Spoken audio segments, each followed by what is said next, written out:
Welcome to Hoops High, Chicago's leader in youth-produced sports broadcasting and youth media education. Hoops High is produced by high school students learning the skills of professional broadcasting. Hoops High is the flagship program of Free Spirit Media and is made possible in partnership with After School Matters, the Chicago Public Schools, and Chicago Access Network Television. We hope you enjoy the show. Hello. I'm Kimberly Stewart, here serving as your play-by-play announcer. We're here at Collins Academy, located at 1313 South Sacramento, where we have two teams going at it. Yes, they have.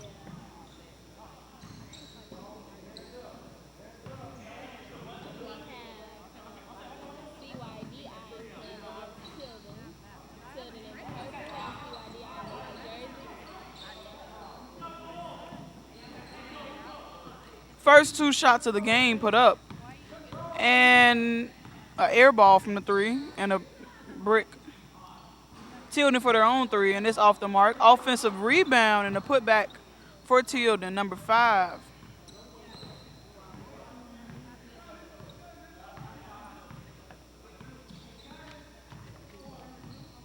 Number 5, Thomas.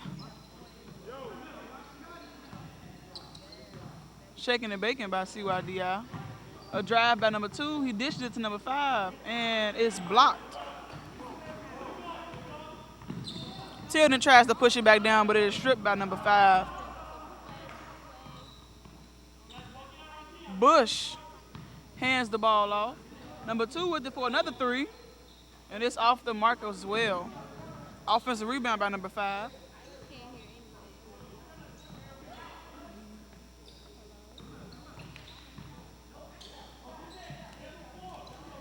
Ball is being tossed around.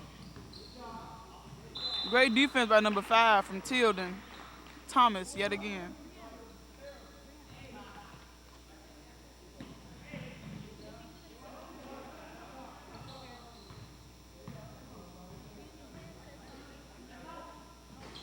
Another 3 is up and it's off.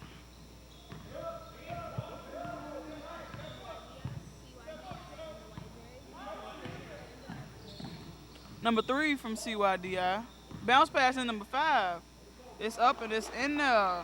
Thomas with his second bucket of the night from Tilden.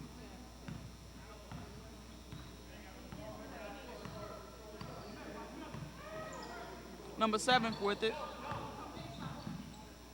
Robert dishes it to number 2. Ernest passes it off. They swing it. Ernest with it again. Bounce pass to the Flash. Number 3 takes it in and he is fouled. Derek Knoll will be going to the line to shoot 2.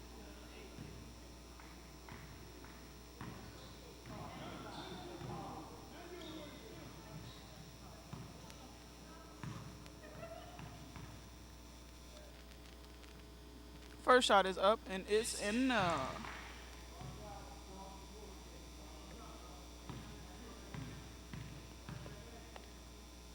13 minutes left in the first half. The second shot is off the mark.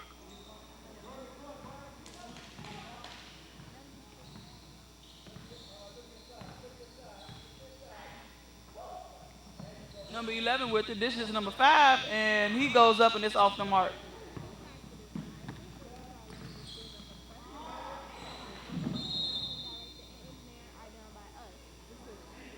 Yes, us.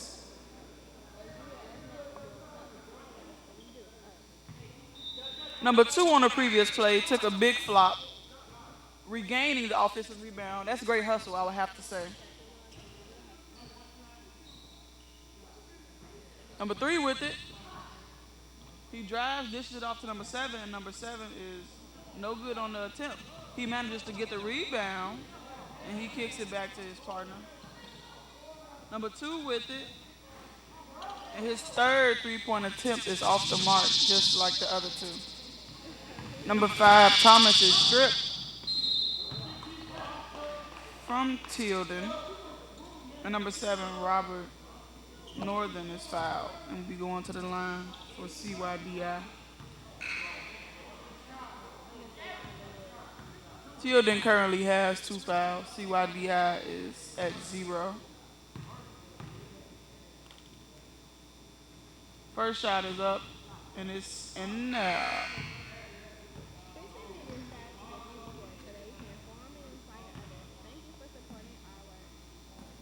We thank you. Second shot is up, and it's in there. As a team, CYDI is currently 75% from the free throw line. A 3 is up for Tilden, and it's off the mark. Offensive rebound by number 10, Anthony. The putback is off as well.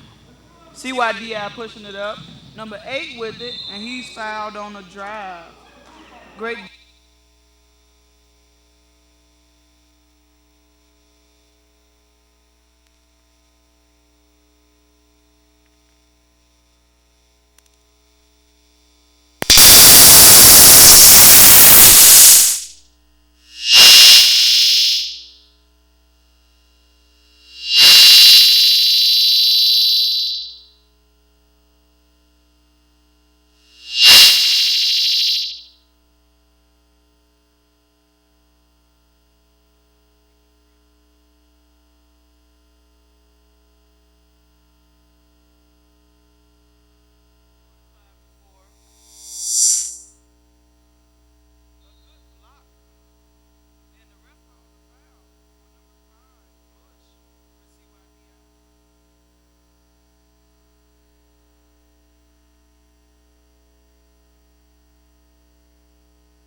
We have a couple of pretty hard.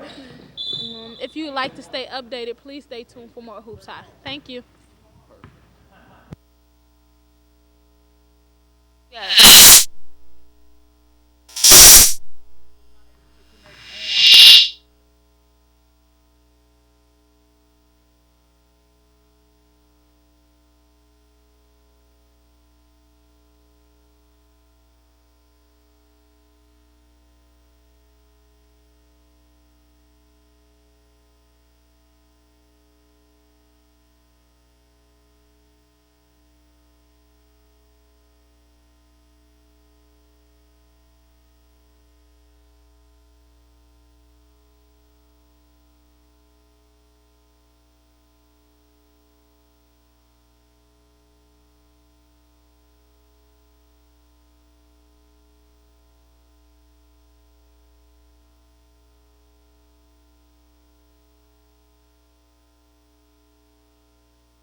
Number 3 gives it to the flasher. He's fouled on the way up.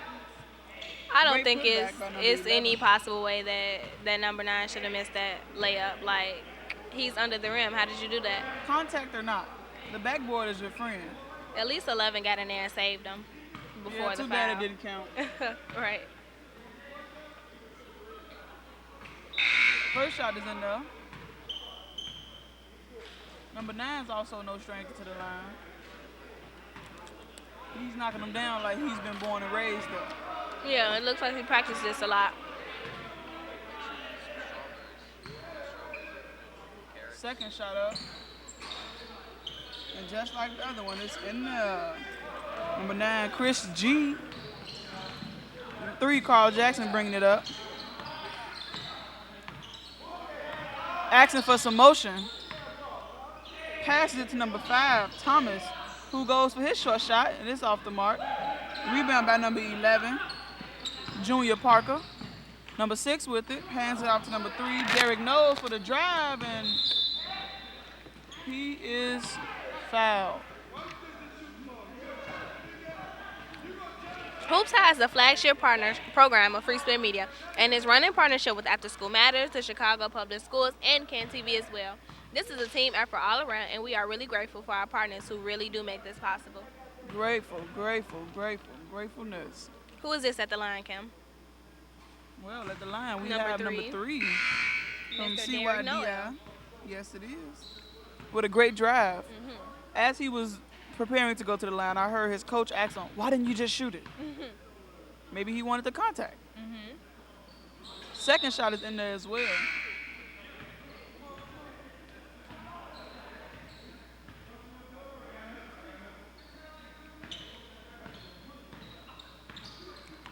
And again, Carl with the ball. You'll see a lot of, I guess, Carl with the ball this game.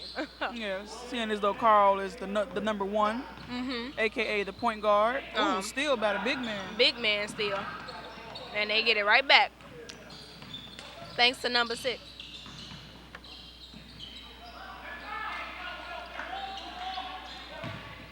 Number 10 doing some big man work himself. Yes, look at him. He was trying to get that ball up and in there. Anthony.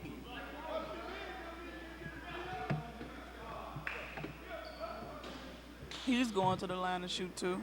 Yes. Send the big man to the line. What I would have to say about this big man, Anthony, number 10 for Anthony Cam. He's pretty persistent. Yes. He missed that first one, got a shot blocked. And was ultimately determined to get it in there. No good. The free throw shot was a little flat.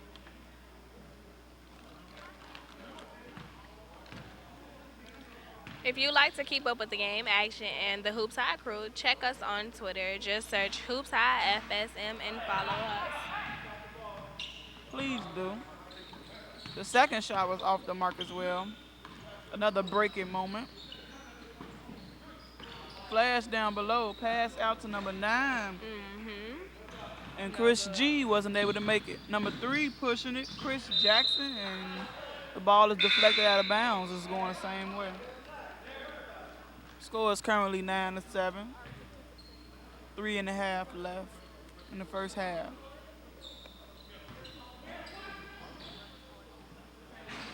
Tilden for another 3, and it's off the mark. I didn't even notice that CYDI has 6 fouls. Yeah, they getting up there pretty quickly. They could send their car to the line. Number 8 with it. Corey gives it off to number 1. Joshua dishes it to number 7, number 9 with it, and a 3-second violation call. You gotta stay out the lane. You get in there, you don't get the ball, you get out of there. Call bringing it up. Number 3 for Tilden. Kicks it to number 5. Thomas gives it back to Carl.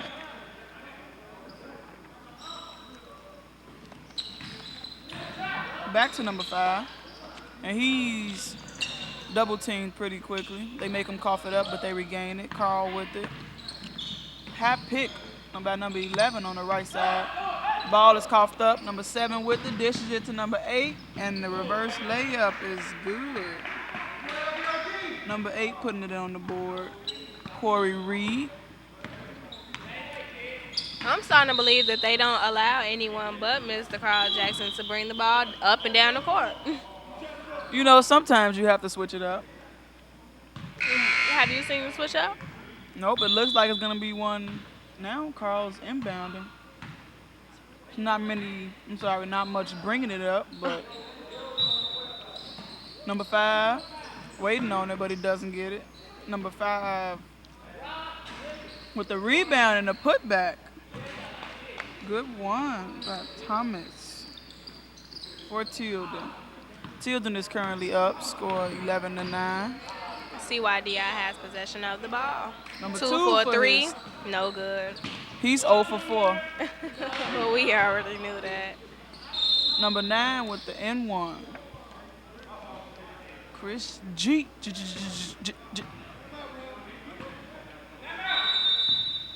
Timeout call. How do you think the pace of the game is going so far? I feel like the game, it's not slow pace. Like, you can see that they're bringing the ball back and forth and they're putting their shots in. Like you said, getting in there and get out of there. But I think that the game should be moving a little faster than what it's going. Agreed. It adds more excitement to the game, if you ask me. It does. And I like to see what the players really have. Like, I don't like to see when they're just out there, like, half playing. You get what I'm saying? Yeah, just throwing the ball, Yeah. shooting all willy-nilly. We need doing some whatever they wanna do. organization. Yeah. That's what I Good want shot to see. selections and stuff. Number 9 at the line, Chris G for CYDI. Just a minute and 6 seconds left in the first half. My, has the time been flying? I didn't even know. I wasn't aware. First shot is up, and it's off the mark. Rebound by number 5, Thomas, who brings it up for a quick second and dishes it off to Carl, number 3. Number 10 down low in the post with it, and his shot is off the mark. Anthony. Rebound by CYDI, number 2 with it. And this in there, number 2 with a good assist.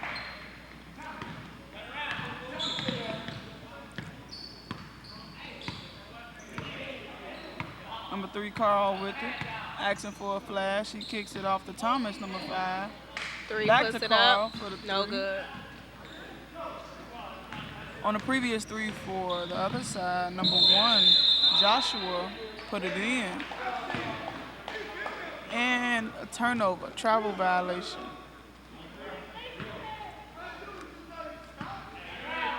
Carl with it.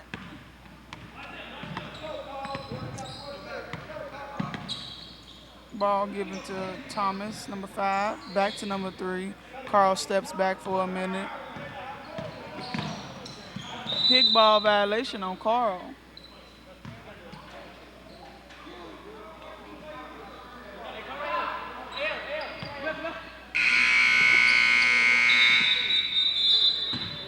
That would have been pretty if he made it just to make it.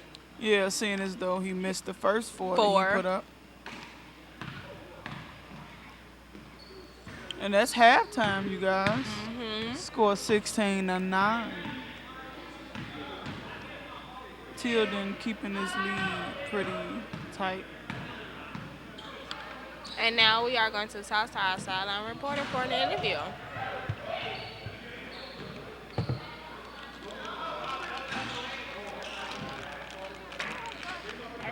Rip them. Bust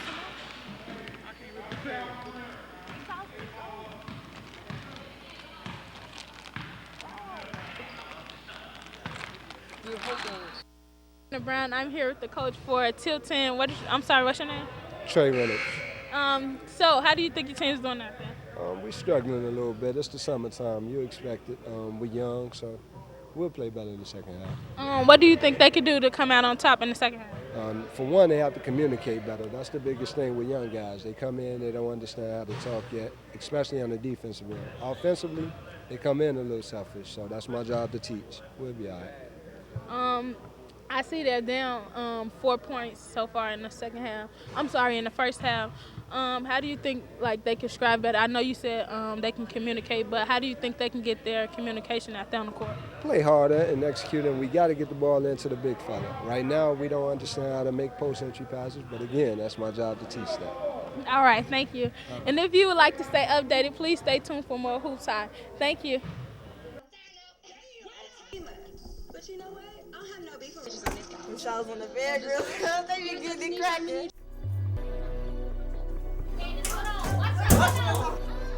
What did you talk about? You know what I'm talking about. You read what I said.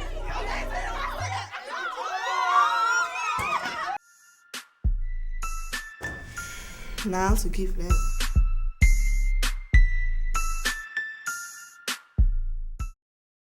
You're rocking with Amari Stoudemire, and you're watching Hoops High. Watch it or watch nothing. Listen to your conscience. Don't let anyone pressure you into doing something that you don't want to do. Because when it's gone, you won't get it back. What's up? Boy, get back. Yeah, man. You feel no game, man. What you mean? What you mean what I mean? What you mean? I went to the next level, man. No, So, what you mean, no? I'm not ready for that. Tia, do not do it. You smarter than that. He do not love Do it, Tia. Do it. You feel good. Do it, Tia. Do it. That's not gonna happen. Why not, man? Cause it's not. I'm gonna find somebody else, man.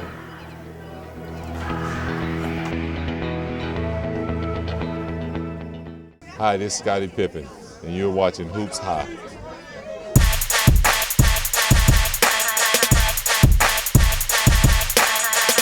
Hi, I'm Tiffany Moore. And I'm Michael Ingram. And this is your Hoops High halftime show.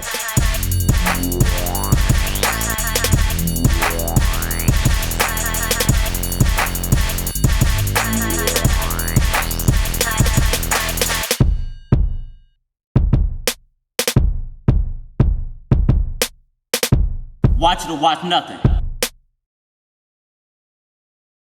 Then you don't get knocked over or anything. I'm gonna need nobody needs space for this game. We got another game right on. I know, but turn out. Who turned the fan on? Are you having on time? We're back with more game action. If you're just tuning in, I'm Kimberly Stewart, serving as your play-by-play announcer. How are you? And I'm Delia Engelbani. I'll be serving as your color commentator. We're here at Collins Academy, located at 1313 South Sacramento. Yes, we are, where we have CYDI taking on Tilden. CYDI is in the white jerseys. Tilden is in the purple jerseys. Currently, the score is 16-11. And Tilden is in the lead.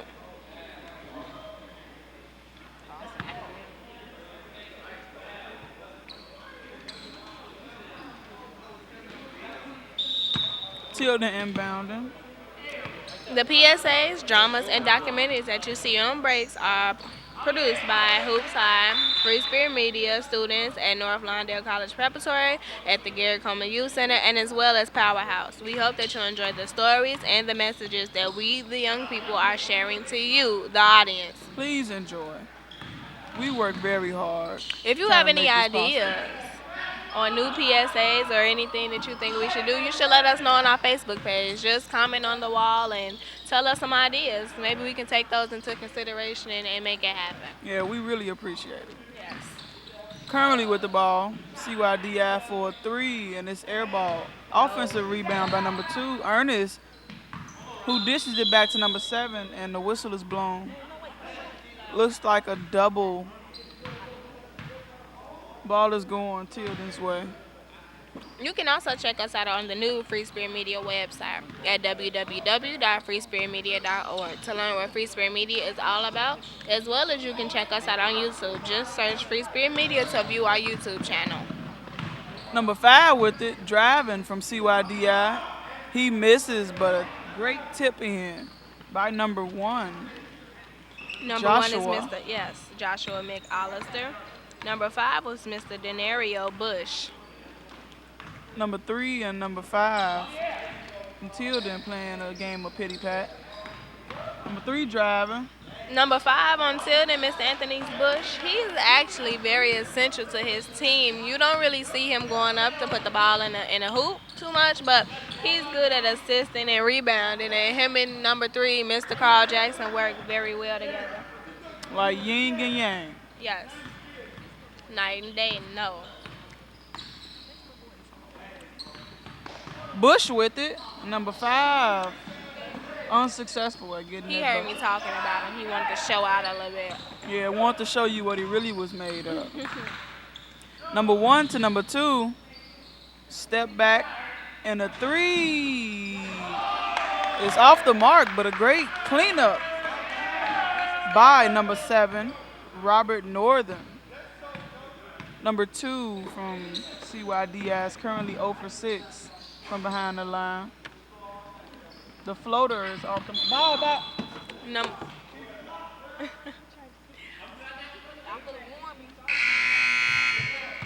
Ball is deflected out of bounds. My, how far did it travel?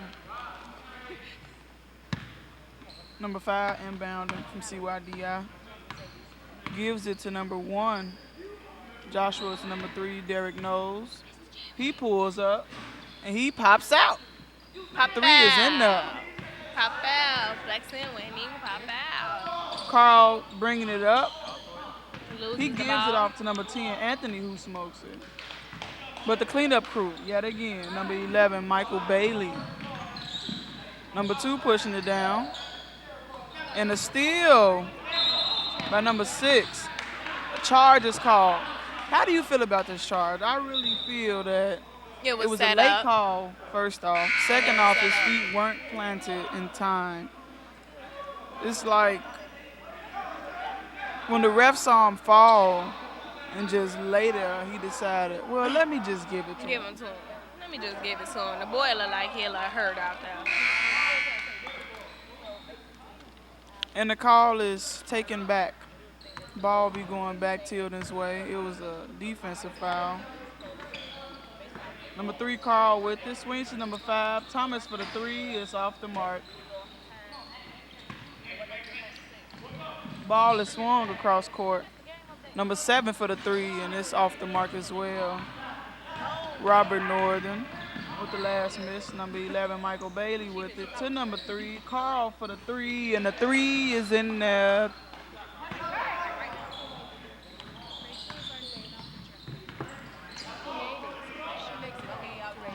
Carl for the 2. 5 points back-to-back for Carl. Number 3 from Tilden. Score is 20-25. CYDI leading. Please don't forget to stay tuned for Free Spirit Media News at the end of this broadcast. As always, it comes on every Saturday after Hoops High at 9:50. Learn about what's going on in Chicago and find out the latest on the most important issues with the teams. Teams like you and me. On the previous play, number 7, Robert, the cleanup crew, gets the offensive rebound and puts it back in there for his team. I'm glad we don't have a lot of fumble fingers out here today. I hate fumble fingers. Don't you hate fumble fingers? Yes, I really do. God, they get on my nerves. These guys really have a grip.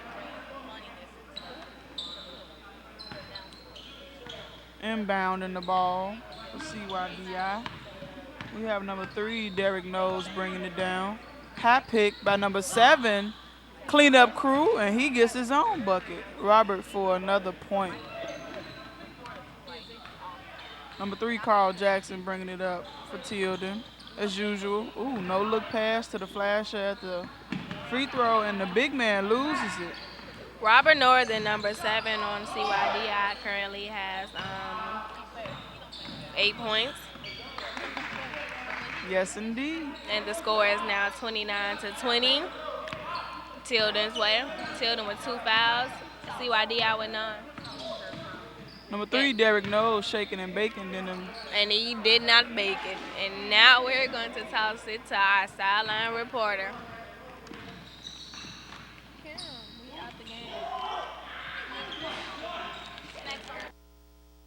Back pretty strong. As you heard in the second half, their coach was saying how they needed to communicate. And so far, since they got back on the court, they're trying to, prove their effort and stuff and trying to get back up there with them guys. The score is 32-20. 9 minutes and 23 seconds left in the second half. It's going pretty good. If you would like to stay updated, please stay tuned for more Hoops High. Thank you. Thank you for that great game update. Yes, wonderful. On the previous play, after the miss by CYDI, Tilden pushes the ball down court to try to connect on their own basket. But number 3, Carl Jackson, is fouled for Tilden. He's currently at the line preparing to shoot his first of 2, and it's off the mark.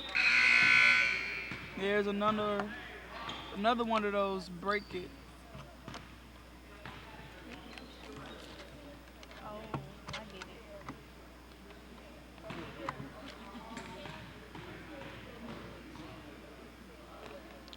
Second shot is up, and it's off the mark as well. Bringing it down, we have number 3, Derek Knowles, and his assist was good.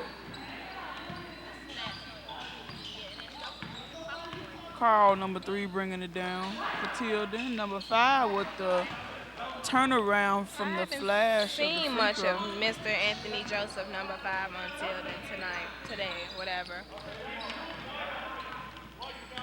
Number 3 driving yet again. It appears that CYDI is preparing to sub. Yep.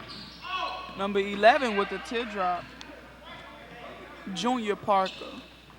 He has his second basket of the game. Yeah. Number 3, Carl, observing the floor. They're swinging the ball. Number 6 with it, bounces it back to the flasher. Number 5 must feel like this is his moment, huh? It's like he just came out the woodworks like, I need all that. Yeah. I need all that. Give me all that. Great defensive foul by CYDI. Number 11 at the line for Tilden, Mr. Michael Bailey. What I can say is CYDI does have a good defensive system. They do. First It's shot just is their up offense and that needs to come back and get it together. true enough. First shot off the mark. Score is currently 37-22. 6:50 left in the game. Second shot is in there. Tilden trying to cut this lead down. Now they have 23. Shaking and baking, we have number 3 for CYDI. Derek Knowles kicks it off to number 9. Chris G, he drives and kicks it out to number 11 for his second shot. It's off the mark, but cleanup crew, Derek Knowles, number 3, puts it back. Saves that. Number 3, Carl Jackson brings it up and under. He's fouled on the lay-in. If you can't seem to get enough of Who's High, friend us on Facebook just so you can get to know the crew and what's going on in every Hoops High production. And don't forget what I said earlier about writing on the wall and telling us new ideas or things that you all would like to see. Every suggestion is accepted. Every suggestion matters. You are the viewers. You want to see what you want to see more of. Help us excel. Number help 3. us help you. That's the quote of the day. Help me Exactly. and the rest of the crew help you. Ain't that right, Kim? That's right. Yes. Teamwork makes the dream work. I got a few dreams. Tell us one.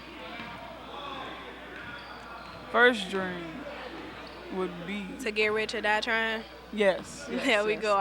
The telepathy going on. I know The what's telepathy is real. up. I know the viewers are feeling it. I'm sure everybody watching almost got that dream too. Yep. You know, at Hoops High, we can make you go far.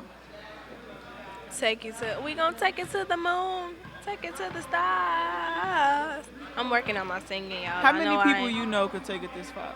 Really? Like Thank in you, real thank life. you. Kim had to come in there and clean it up for me, but it's alright. The singing wasn't too bad. I'm telling y'all, I'm working on it. By the end of this summer, by the end of this tournament, Vocal game gonna be strong. Strong. That's all I can tell you. Watch. Don't believe me, just watch. Don't believe me, just watch. Don't believe me, just watch. What the Both rest of the teams. gym don't know is that it's always a party at the announcer's table. It's really the place to be. It's the place to be. So next time around, what we want y'all to do is to not watch us on TV. Don't stream us on your cell or phone or your computer. We want y'all to come down here and kick it with us. We really do. All right. We could always use some bodies in our audience. We love smiles and laughter. Now, Kim, tell them what's going on in the game. Well, all you viewers, on the previous play, we had a number 11 on number 11 kind of thing going on. Oh, okay. Shots were blocked. Oh. But, cleanup crew number 3 for Tilden, Carl Jackson. Oh, that was He's nice. really been playmaker out here. Oh, Great spin move, up and under. Oh. Round the basket, lay in. He put that show on for that camera. He did. Yes, That's he for did. us. That's for y'all. This is the type of stuff. This is what we were telling y'all. Hoops High makes things happen. Right.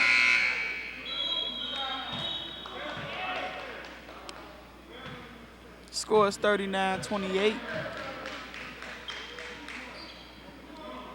And Tilden has 6 fouls. I find it very intriguing that the team that's winning has the most fouls. Yes, all the fouls. All right, CYDI has none for this half. See, You Tilden could- playing very aggressive. Yes, you could tell that number 5 was not expecting a rebound. He really was. He became a fumble finger out there. Carl Jackson with the assist and another. I don't think they're going to count the basket, but it was a steal, technically. He's just on point. His P's and Q's. We know that we are not always perfect, but of course we're always working harder and always learning. So we would like to thank you all for your support and encouragement as well. We thank you. On the previous play, number 3, Derek Knowles shaking and baking, driving, to drive the defenders into him. As they close in, he bounce passes it to Robert Northern, number 7, who is fouled and misses the free throw, but he does get the N1. CYDI, another offensive rebound by Robert, and he gets 4 points just on one play. One possession. Tilden has the lead by 13 points with 3 minutes and 14 seconds on the clock in the second half.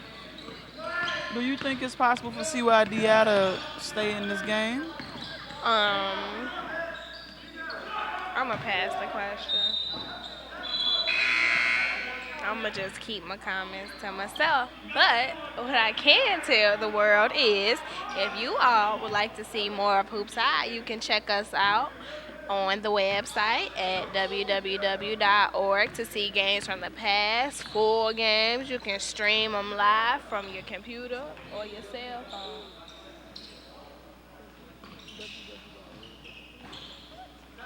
Oh, I'm sorry, y'all. www.hoopshigh.org. They was getting on me back there, but y'all knew what I was talking about. www.hoopshigh.org. Check out everything. Like I said, full games. You can stream live from your computer or your mobile device. It don't even matter. It really don't. Just make it do what it do. But we would still like for y'all to come hang out with us, too. Don't forget that option. All right, stop by the announcer's table. Show your face. Number 2. Show your for ride, 7. Ray Ray. Show your ride, Ray Ray. You remember that song, Kim? Yes, I It do. used to be a song in 7th, 8th grade, wasn't it? More like 5th, 6th. I caught on before everybody else You did. ain't know nothing. A 3-point basket from Robert Northern. Number 7 for CYDI.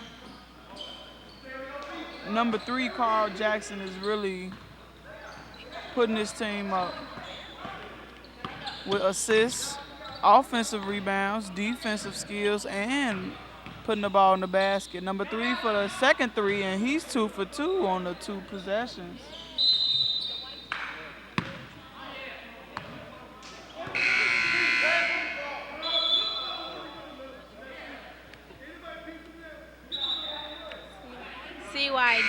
is winning, guys.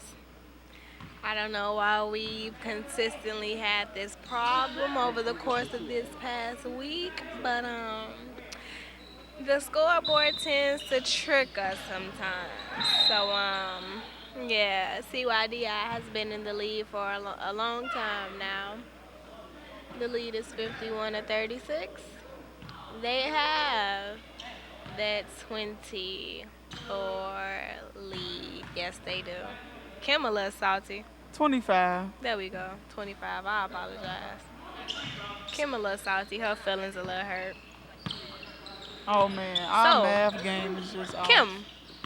It was 15. How do you think, or do you think, that Tilden can stay in this game? I believe that... You can fly?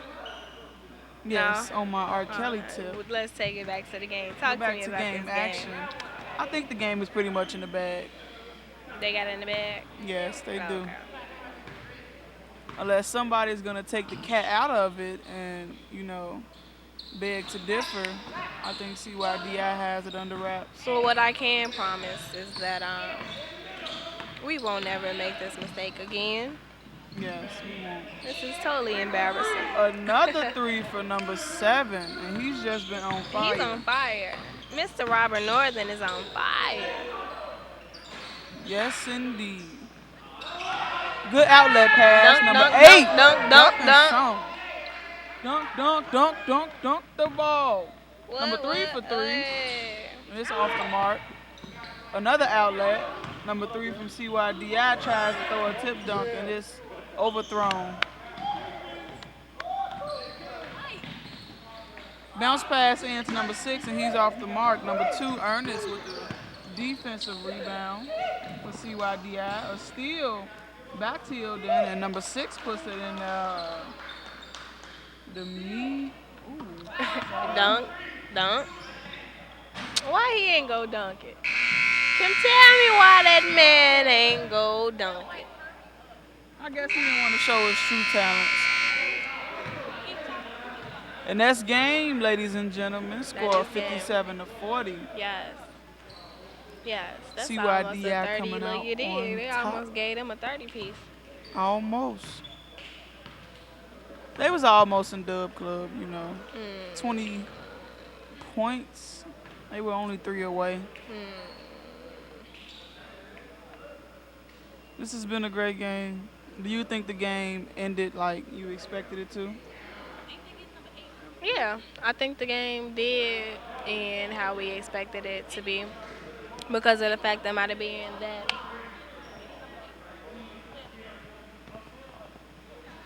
Yeah, I think the team that deserved it and played hard for it, they took it home.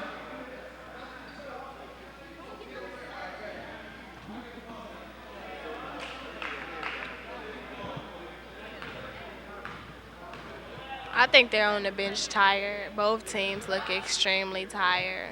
The coach for Tilden is over there like really destroying his team.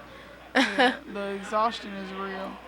Do you see the coach? He's angry. I wish we had a coach cam because the coaches get real. But about now, take it away, Kim. We're gonna toss to our sideline reporter with the player of the game, number 7, Robert Northern. It's gonna be a play of the game. So how do you think you did out there today? I think I did great. There was a lot of open shots. I made all my attempts. I was doing good. The flow was great. We were moving the ball. It was wonderful. So how do you think your team helped you out there today? The point guard, Derek, he got me a lot of assists. He really should be up there. He the one who facilitated, got me all my open shots. And everybody else moved the ball well, so it was a great flow to the game. Everybody was able to score. All right. I see that the score was 57-40. So how do you guys plan on, coming out there and, coming out top with, 57 points? I don't know. It just happened like that. All our shots were wide open threes, so if we hitting threes, y'all hitting twos, eventually we were going to take off like that. Well, thank you. If you would like to stay updated, please stay tuned for more HoopsHIGH. You can watch us on Channel 19 at 8 p.m. every Saturday. Thank you. You can watch Hoops High on CAN TV, Channel 19, every Saturday at 8 p.m. Please visit www.hoopshigh.org to learn more. Hoops High and Free Spirit Media would like to thank our sponsors. We are grateful for their support in making our mission of youth media education and opportunity possible.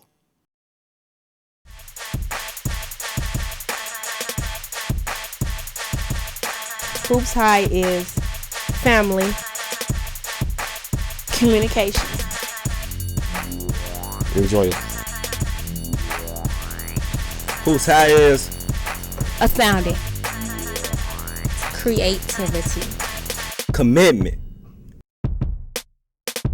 Hoops High is Exciting. meaningful.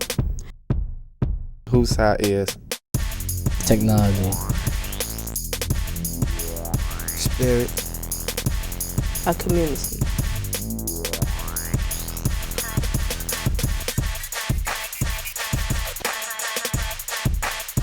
Hoops High is home,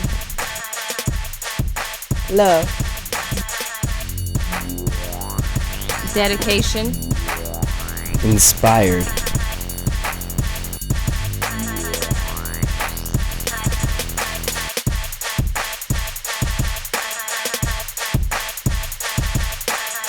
Hoops High.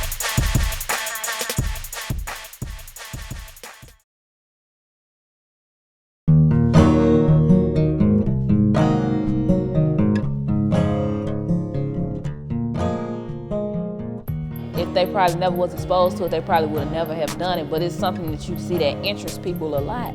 I never worked with a camera, it was my first time learning about a camera, zooming in, zooming out.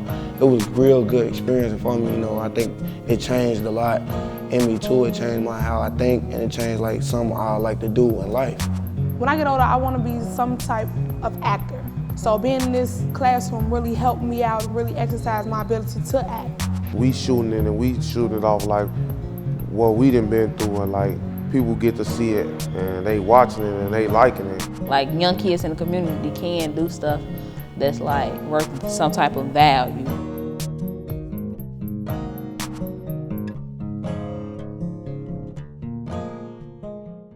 Meet Jaden, a 16-year-old from Chicago.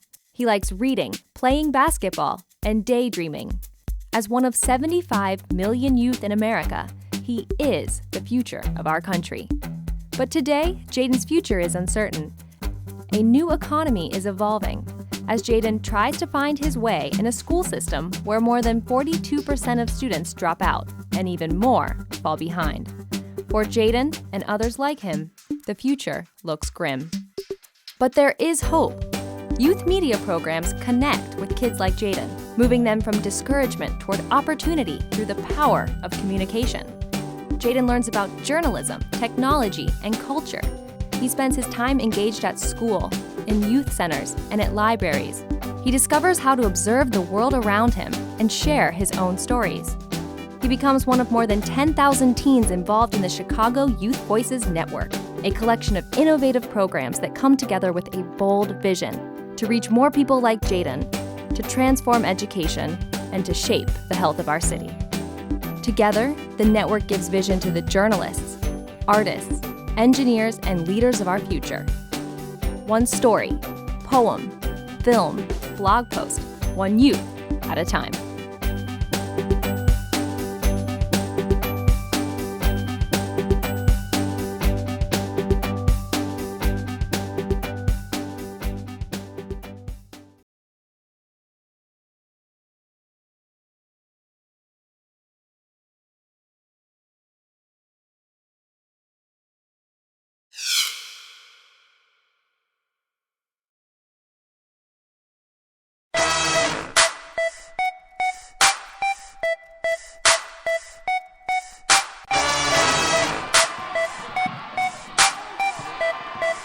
Michael Ingram. And I'm Pavante Sneed. And we're here at Westinghouse for the first annual HoopsHIGH Free Throw Classic.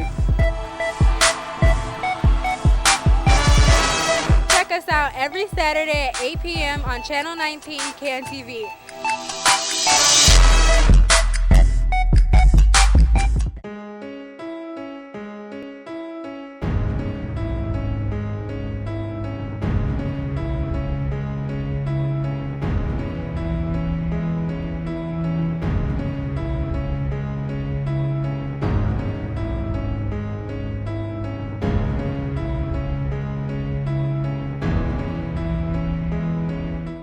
depends what you write.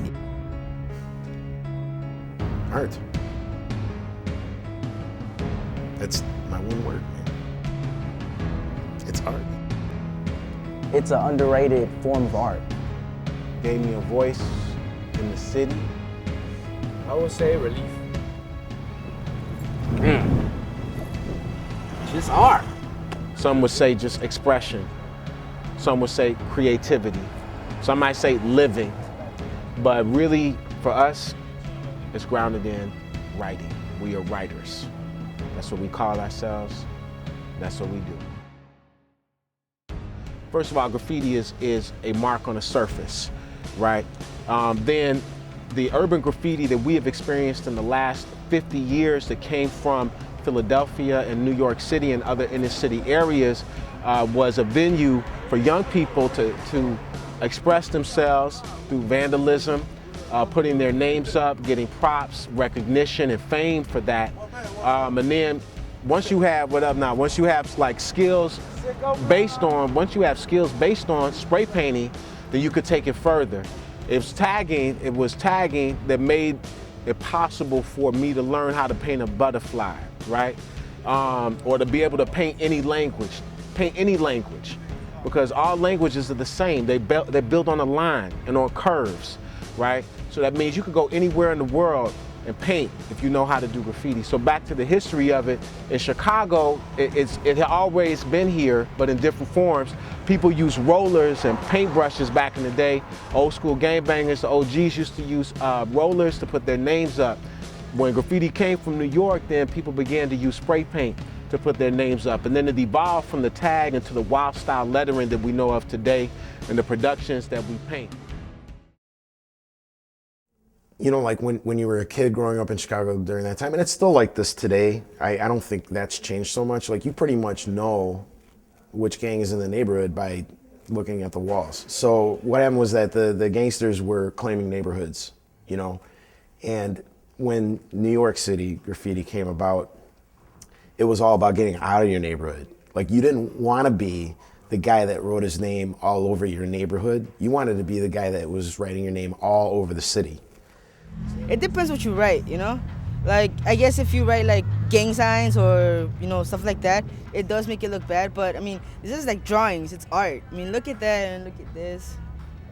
It takes a lot of talent to do this. The difference between gang graffiti and art graffiti is that gang graffiti is more vandalizing, possession over territory, and it's not for any emotion into it. It's just saying, this is mine, this is who we are, you know, and it's vandalizing. You know, it has no feeling into it. It has no purpose.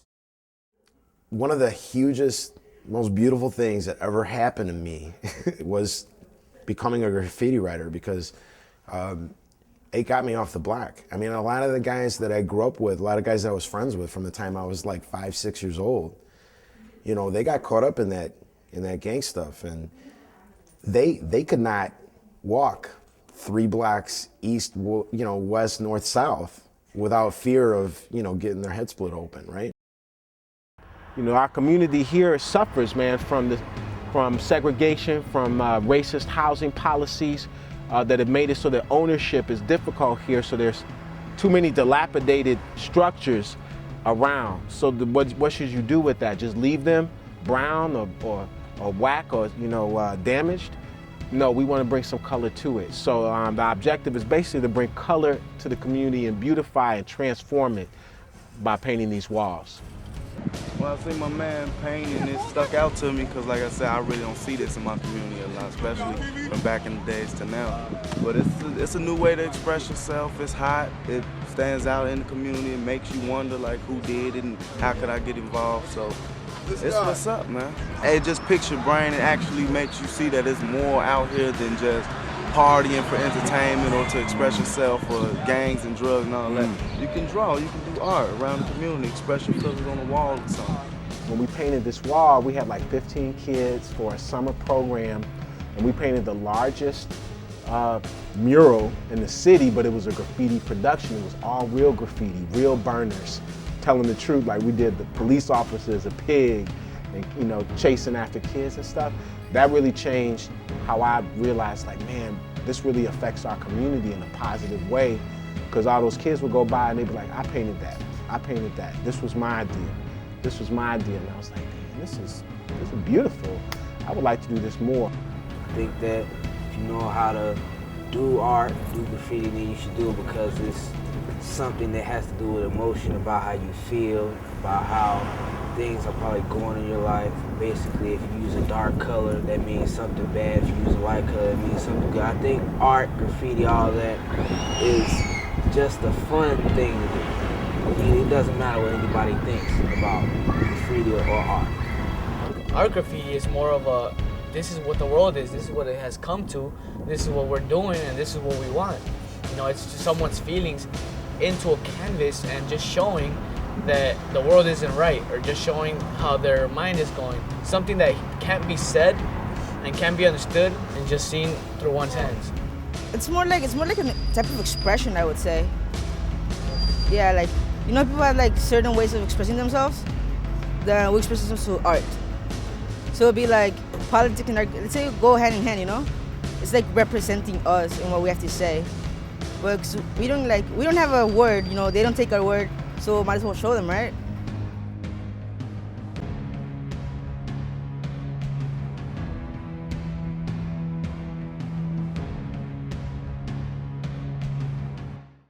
Take every advantage. I am Confidence. determination, Heart. I am agility, leadership, Drive. I am Patience. power, bounce. I am athlete. I am athlete. I am athlete. I am athlete.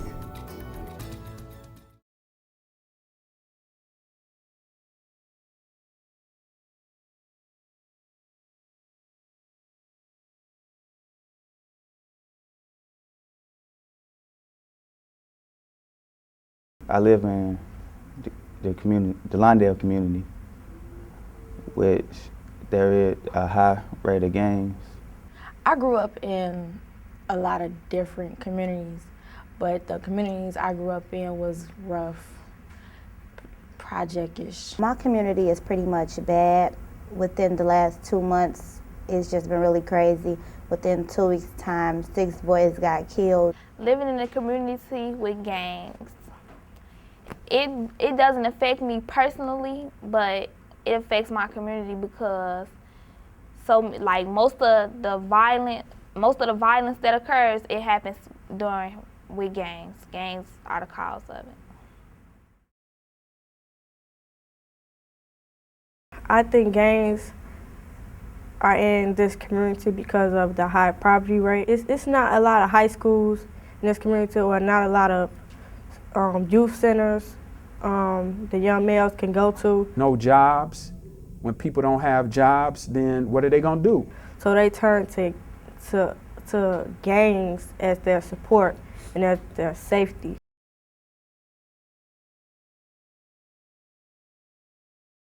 So this whole notion, when you look at the connection between class and shooter organizations / gangs, and I think it's actually to look at it at a triple-pronged space. So class, race, and shooter organizations. The major contributing factors to gang formation: number 1, poverty; number 2, poor education; number 3, lack of jobs; number 4, poor housing opportunities.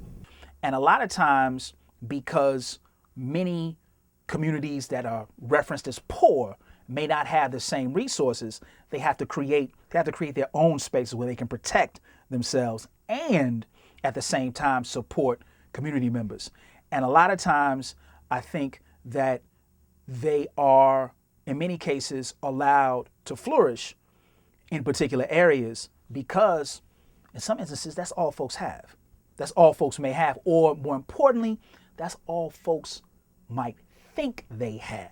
Look at the role of housing. You tear down public housing in Chicago, you demolish all the public housing, you push the people out, you push them into other communities that don't have any resources, and what you think is gonna happen? It's gonna be tension and friction, and it's gonna turn into gangbanging. Combine that with not having access to particular spaces in the city.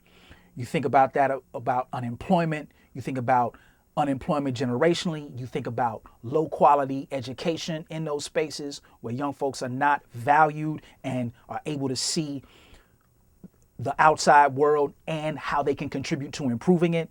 Then you create almost a perfect storm that could actually allow for organizations that may not have the best intentions for the community to flourish. That's why we got all this violence going on. So look at the city. Blame them. Blame daily. You know, don't just blame the kids. It's a lot of blame to go around, you know, but right now it seems to be, you know, just focused on kids in our community and locking them up, and I think that's a big mistake.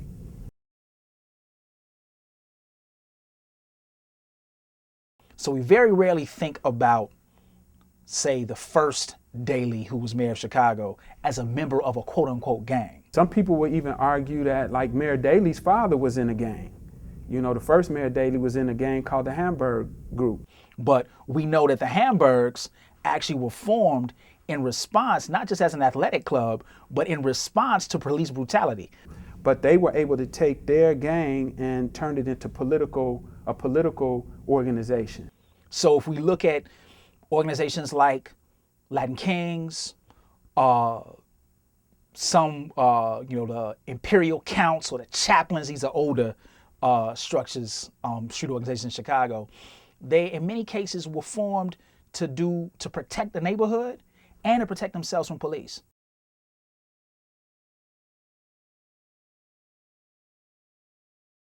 They did positive things in the 50s and 60s, and the leadership of the organizations was stronger.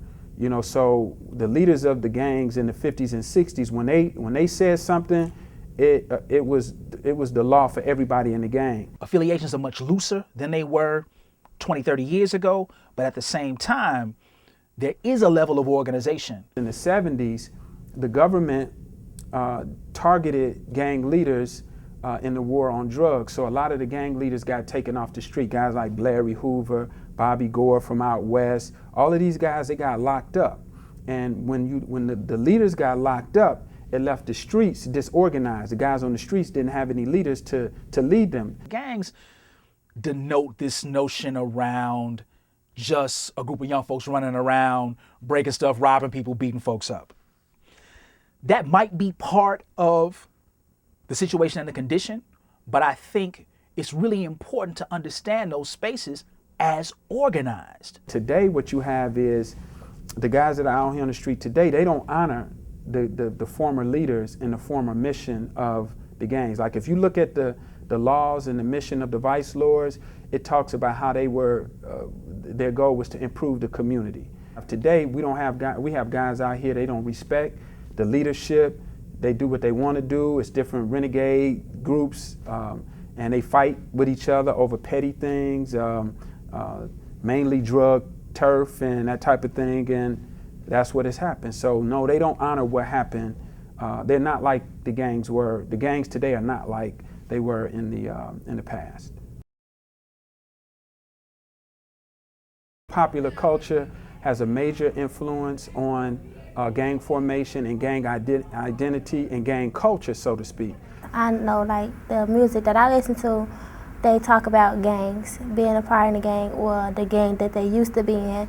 And I know, like, a lot of the things that rappers do, young men that are a part of gangs, they portray the same things in the outside world. I think the media affects teens' lives, like, it's a very big impact on teens, because, you know, teens nowadays, they don't really have that much, you know, good influences.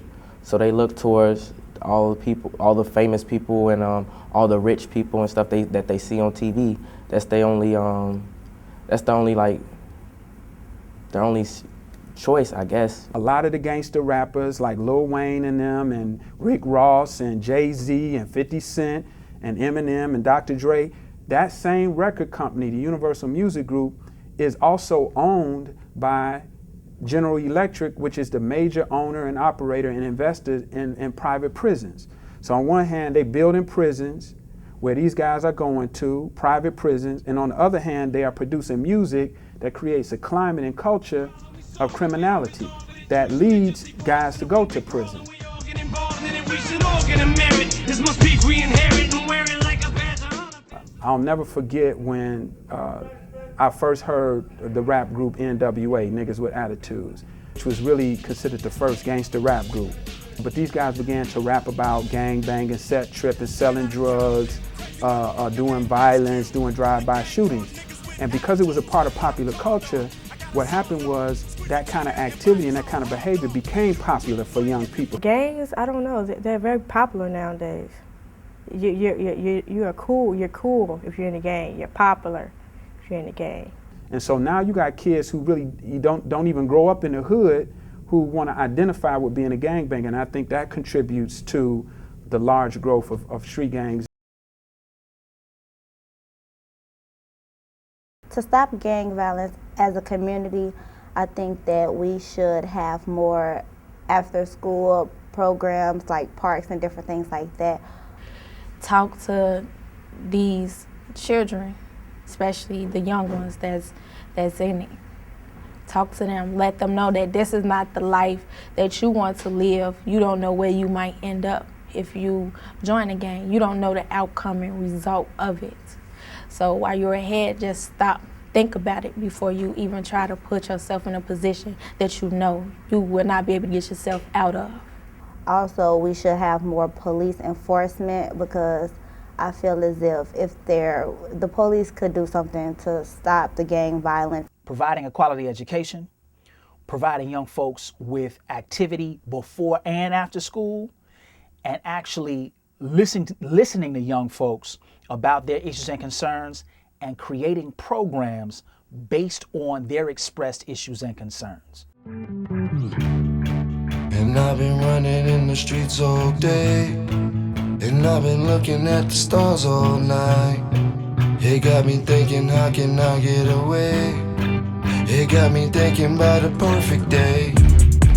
And I could tell you something we both know. We can hustle but the streets get cold. And I've been thinking, how can I get away? It got me thinking about a perfect day. But you're gonna have a great day, boo. I'm not even gonna worry about anything that's going on today, okay? Can be different from mama, just have a great day. Look at this girl come through this hallway with the rocker fit on.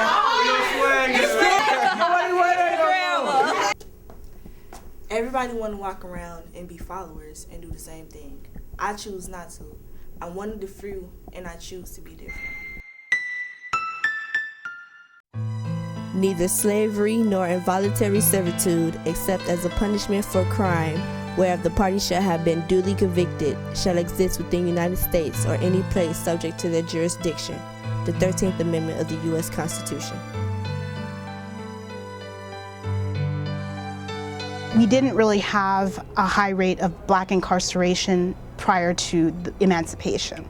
Once slavery ended, then the disproportionate numbers of black people in prison increased.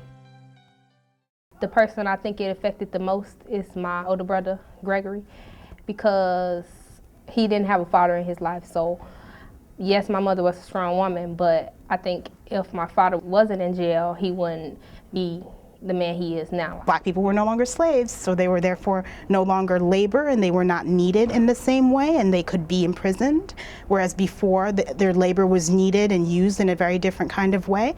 So we've kind of disproportionately been targeted since at least the late 19th century within the prison system.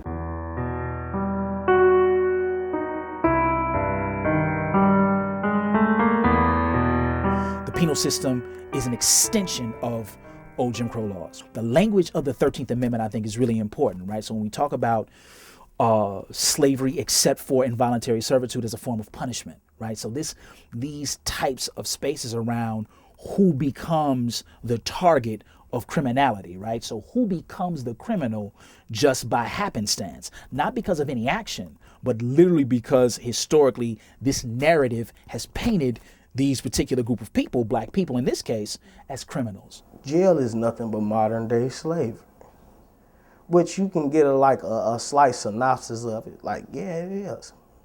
Once you're labeled a felon, the old forms of discrimination, employment discrimination, housing discrimination, denial of the right to vote, exclusion from jury service, suddenly legal.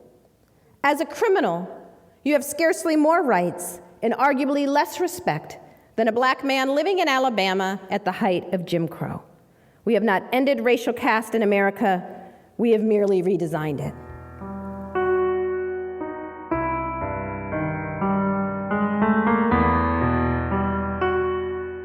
The building of prisons has been looked upon as an economic engine.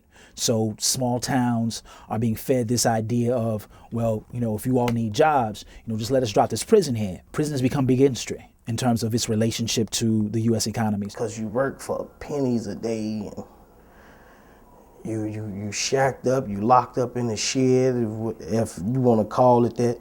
Right, so if you're paying somebody 20 cents an hour, that's essentially free in terms of production costs, in terms of the profit margin you get based on what you sell. But I feel it's like, I don't like it. Definitely won't be going back. If we look at private prisons, so now they're actually exporting labor or contracting with big firms to actually produce their products. So this now becomes essentially a new slave economy.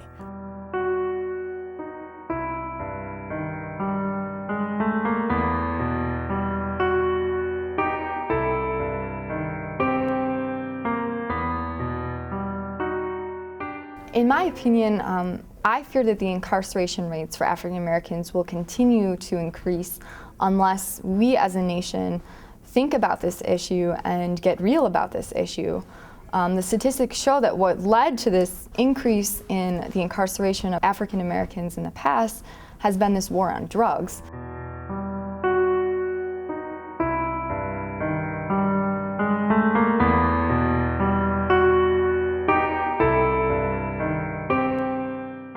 And what we're dealing with now is this emergence of a war on guns. Now the reality is the way that's going to play out, and the way I've seen it play out, is that people being picked up for possessing a gun because they have a prior felony conviction are African Americans. And that's going to lead to more incarcerations unless we think about the impact of these laws before we start making them.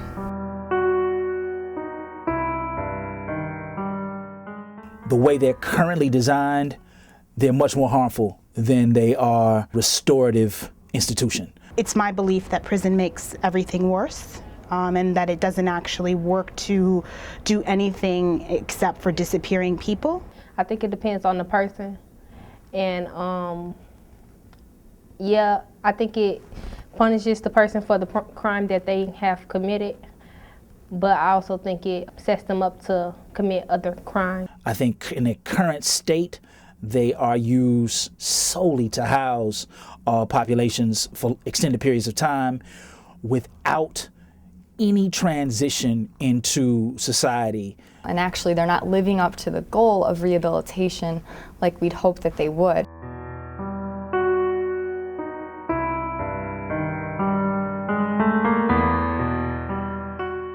It's crowd control. If one race is doing too much, we're gonna lock them up for anything. Or if you're cynical, they probably work to harm and oppress groups that you don't really want to deal with. And actually promoting recidivism, returning, in opposed to actually staying out of those places. It leaves the social problems that are the root causes of why people get into trouble with the law in the first place. It leaves those things untouched and usually unsolved.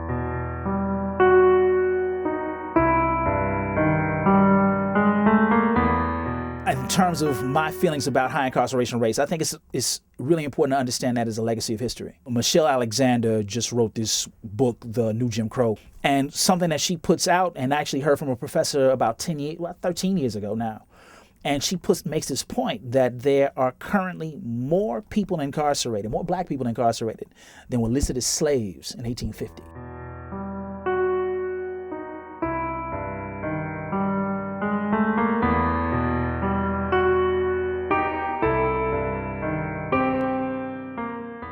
I think it's important to look at the factors that influence incarceration. So if we look at it as layers, right? So education, definitely one without question.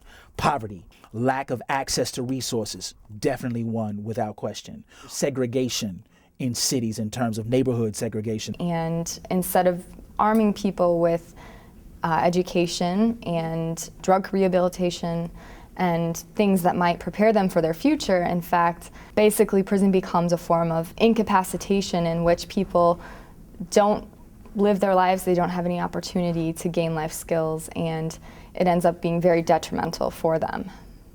We have to look at the lack of education and its connection to incarceration, because some of the stuff that we even see in Chicago, so we always think about the threshold year of a young person completing high school being 10th grade. But in Chicago, we've seen that the threshold is actually between 7th and 9th grade.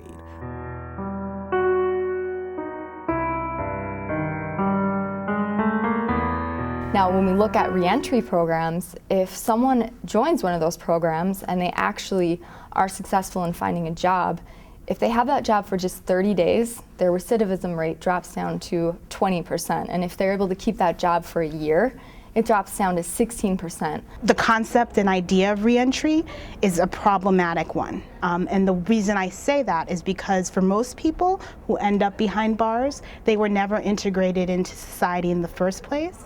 So the question is, reentering into what? Reentering into communities that are incredibly poor, reentering into communities that don't have any resources, going back into places which you came out of, which were terrible for you in the first place. Reentering what is the question. You got to go through certain steps and processes in order to get your life back, because once you go to jail, your life is gone. They took your life from you. Like, you definitely ain't finna do nothing to like outbeat what they done said you did.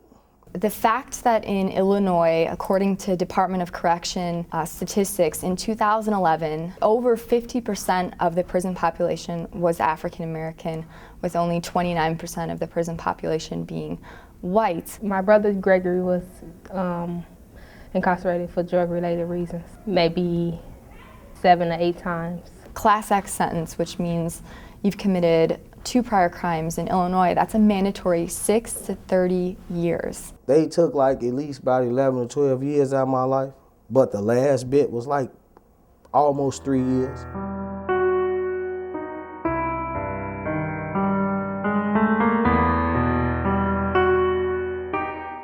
Traditionally, Black people have been more likely to be in a situation where we've had less resources, and a lot of crime is derivative crime, meaning that it's something that you actually do because you need to survive and you're trying to find a way to survive. And so Black people tend to be more criminalized. I think one of the obstacles that is very prevalent is what we call felony disenfranchisement, right? So in Illinois, there are about 52 positions that you can't hold if you have a Class C through X felony. So you can't be a baker, can't be a barber, can't be a carpenter, can't be an electrician. We are incarcerating an entire generation of African Americans, and their potential to go out and impact the world in a positive way is really being lost.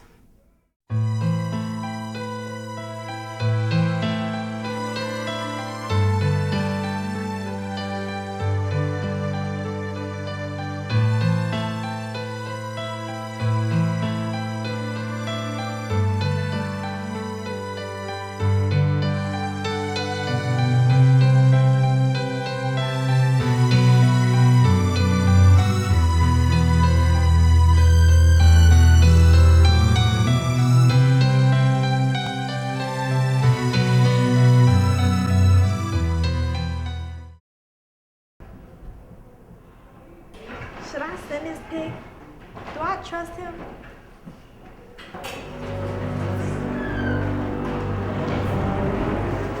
Oh my God, I know her.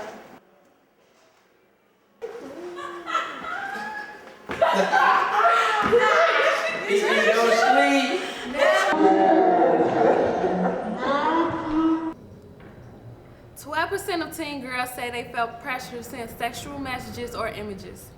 Follow your inner voice.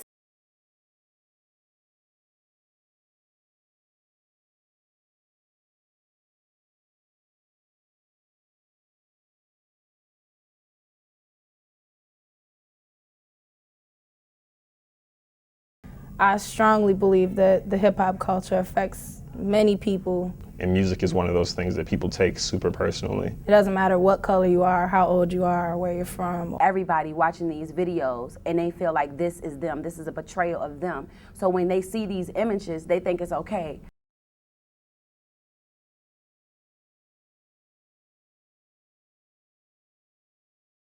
I love hip hop. I grew up listening to hip hop artists such as Lil Wayne, Ludacris, Lil Kim, Trina, Missy Elliott, Eve, and Lauryn Hill. I still party, dance, and listen to the music. But as a young woman, I get confused because I listen to the lyrics and watch the videos that hip hop entertainers present. Women are being disrespected and degraded by men. But I also see women doing it to each other and participating in the representation.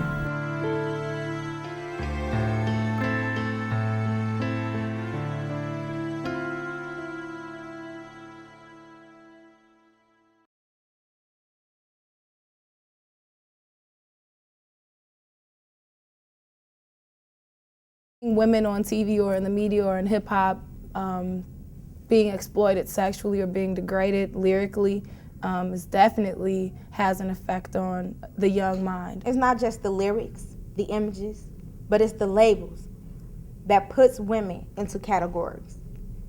According to Dr. West, these are the 5 sexual personas that portray African American women.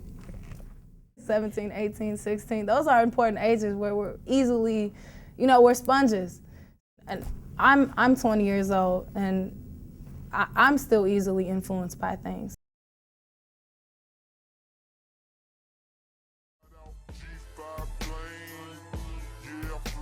Video Ride being banned from BET, it needed to be banned from BET. The title, Ride, what are you riding? And then on top of the lyrics, our gestures, the dance movement, they needed to ban this. And I think that it was essential that they did. I think it was imperative. I can do it wrong. I can do it whenever or however you want. I can do it up and down. I can do circles. To him, I'm a gymnast. This can miss my circus. I find it interesting that they would ban that video from Sierra, but then run Tip Drill by Nelly.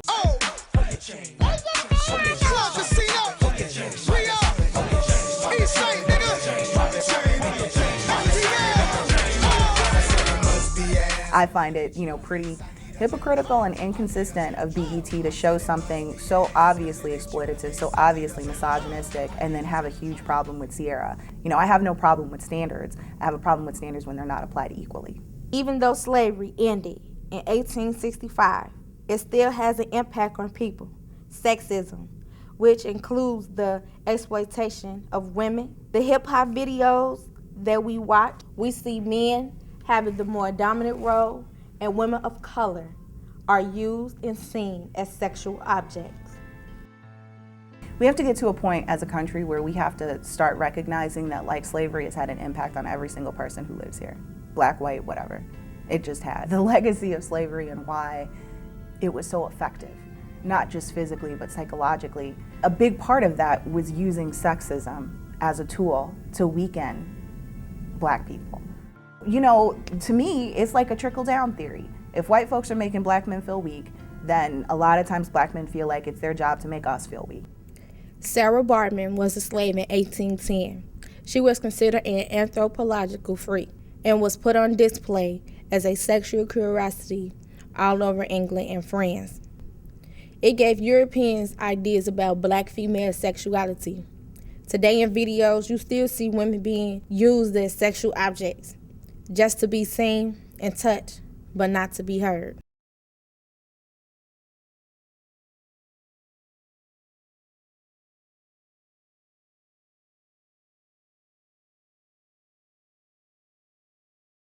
I think their role is to compete with the boys. The powerful role that women do have in hip hop is not being fulfilled right now. There's kind of a void right now for that, because most women that you do see in hip hop right now are trying to portray the masculine image. So it's kind of doesn't make sense to me. I think that women should just be women in hip hop. Generally in hip hop, the female role is the same as it is in life for most people. The temptress, they are a lot of times the ruin of many things.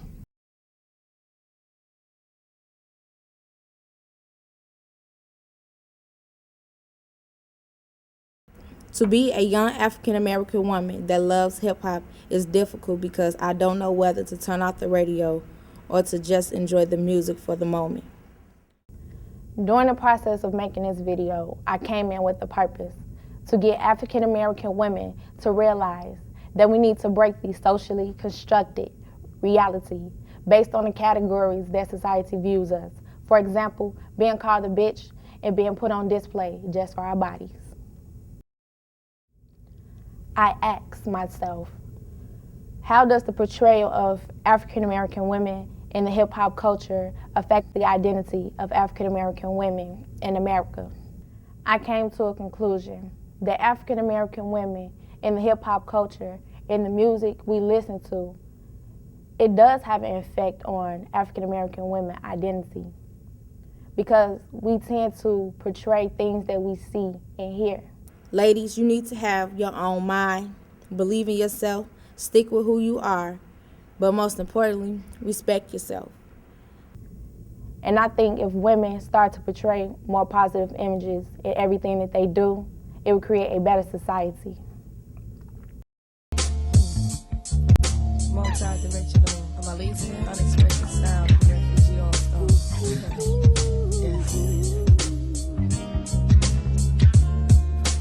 Sweetest thing I've ever known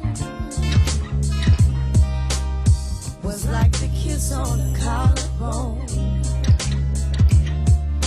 the soft caress of happiness, the way you walk, your style of dress. I wish I didn't get so weak. Ooh, baby, just to hear you speak makes me argue just to see how much you're in love with me. See, like a queen upon her throne.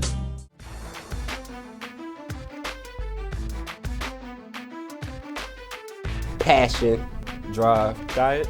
It doesn't matter if you're an athlete or not. Heart and bounce. Take every advantage. If you train hard, you'll not only be hard, you'll be hard to beat. You're swagging with Tony Parker. This is Ryan Archidiakono. I'm Prince eBay. This is Nigel Williams-Goss. Take every advantage.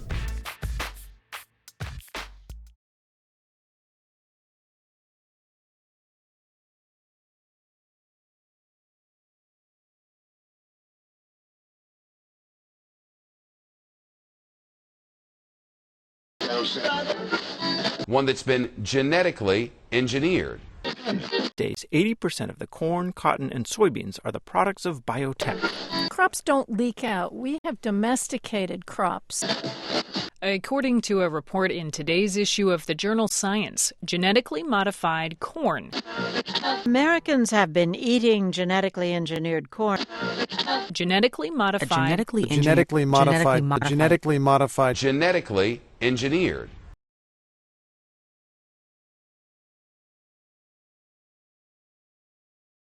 Genetically modified foods are foods that have been bioengineered. You're taking crops and making them more, in theory, successful because you're adding in genes to make them, resistant to different kind of bug pressure or resistant to drought, to be able to grow in conditions that maybe naturally they don't grow as well in. Foods that have been altered to some degree in a laboratory on a very basic level, like a cellular level. It's when you take the DNA strand of a particular variety of a plant and inject it with some other DNA strand. So you're creating these plants that are like super hybrids. Come from foods that can't reproduce, that are somehow manufactured and aren't coming from a natural source.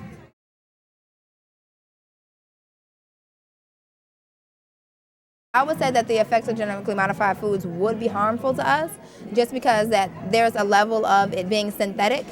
For instance, when they splice fish into tomatoes, you think you're allergic to the tomatoes, but you're actually allergic to fish. Anything that is being modified, that is being mixed with things that are unnatural are going to have negative effects on our bodies. You don't really know, again, what that mutation is going to do in the human being. And then once that human being cells mutate, you don't know how, you don't know those variables. You can't control those variables. They're not providing the essential nutrition anymore. It takes us we have to eat so many foods these days to get the nutrition value of food that was grown back in the day, that was organic and fresh and on someone's farm. It's giving us a certain amount of artificialness in our bodies, a certain amount of toxins in our bodies that we then, that our body can't really metabolize. So then our body has to do something with it, and a lot of times it expresses itself in ill effects. So hypersensitivities, allergic reactions are one of the most common things, most prevalent things that we see. And all a part of healing those naturally is eating organic foods. In general, I'm kind of wary of anything that's going to disrupt and balance in an ecosystem. When those foods get into the system and have to be acknowledged and recognized at a biochemical, cellular, physiologic level, the body knows the difference. And what we're seeing is things don't work the way they did with the natural substance. When you throw one thing off, it's going to lead to other problems down the line that we may not be able to foresee. So I think the combination of both of them are really impacting the health of everyone because there's more and more toxins in the earth and there's more and more genetically altered foods that people are consuming. The effects of genetically modified foods on lands is really hazardous because from what I understand, the seeds that are being used can contaminate actually organic and foods that aren't modified at all. It can contaminate the dirt where that dirt no longer can produce or isn't healthy enough to help grow the food that is in that land.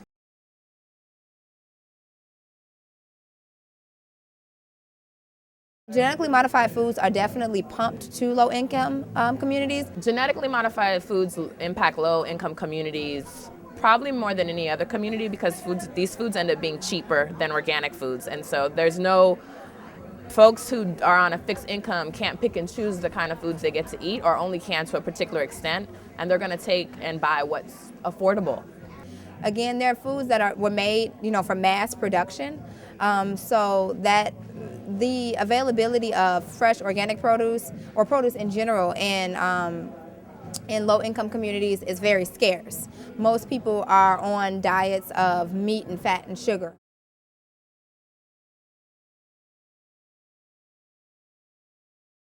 This is tricky, right? Because you're dealing with countries that don't have anything, but have minimal resources to food because of drought, because of capitalism, because of so many factors that if a cheap seed is available, the fact is that they have to buy seeds and they can't seed save is a problem in itself, but it's cheaper to buy this seed versus this organic seed. I'm going to buy this GMO seed and be able to provide for my family. But again, the long-term effect says that your soil is going to be corroded, your health from harvesting this food is going to be put at risk, and then you're going to consume this food, which in the long run probably can have negative effects on you. I think that's the scary part about GMOs is that nobody really knows. When we slice in genes, it may make that plant healthier, but it also might make it less effective long term. So, it may be really bug resistant today, but we don't know what that's going to look like 5 years from now. I think that there are other more sustainable ways to grow that wouldn't involve genetically modified seeds.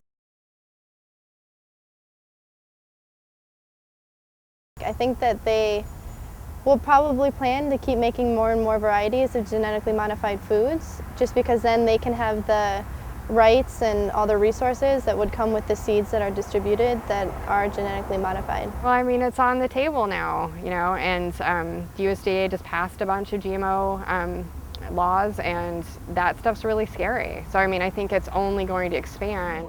Haitian farmers revolted against using GMO seeds because they know the negative outcomes that it will have, despite knowing that they need to be able to provide food. But they're also making a statement saying, we have seeds that we can use, and we want to use our own seeds. We want to be able to grow what's local to our country.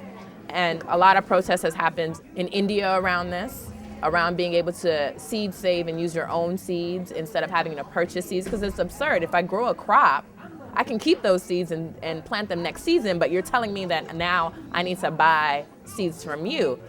And this is why I say to you that we must learn how to grow our own food. We must share our seeds. We must save our seeds. You know, we must make sure that this generation and all generations to come, you know, have access to healthy food. And that does not mean genetically modified food.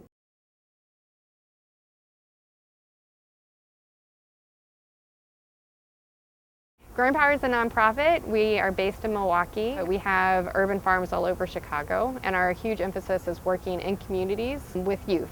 And so all of our projects are really community-based, so each one of our farms looks really different, and it's run by different kids who, you know, are really trying to learn about the food system and who are trying to learn about healthy eating. And sustainable food is food that's grown naturally, so we're trying to do as much as we can to mimic nature and to grow really healthy crops using using different types of methods that aren't synthetic. So we're not using pesticides that you would get, you know, that you would make scientifically. And so that's really where we try to emphasize, you know, we want to have super productive farms so that we're feeding lots of folks, but also so that our kids can get educated and can have gainful employment in the future. The Healthy Food Hub is just a little over a year old. It started out of a demand in the community for access to healthy food. Their array of foods, the different varieties, how to prepare it more healthfully. People were literally bringing recipes for people to share to the market. It was an absolutely beautiful experience, and we opened up the Healthy Food Hub. I eat organic food because it makes me strong.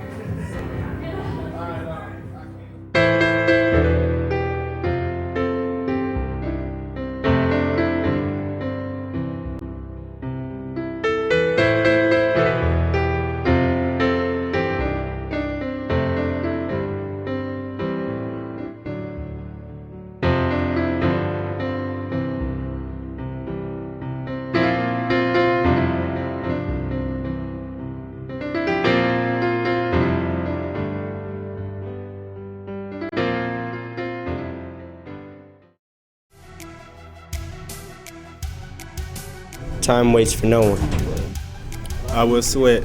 I will do more than what it takes. I will compete. I will fly. I will run. I will run. I will train. I will train. I will succeed. I will succeed. Hard work beats talent when talent doesn't work hard. I will succeed.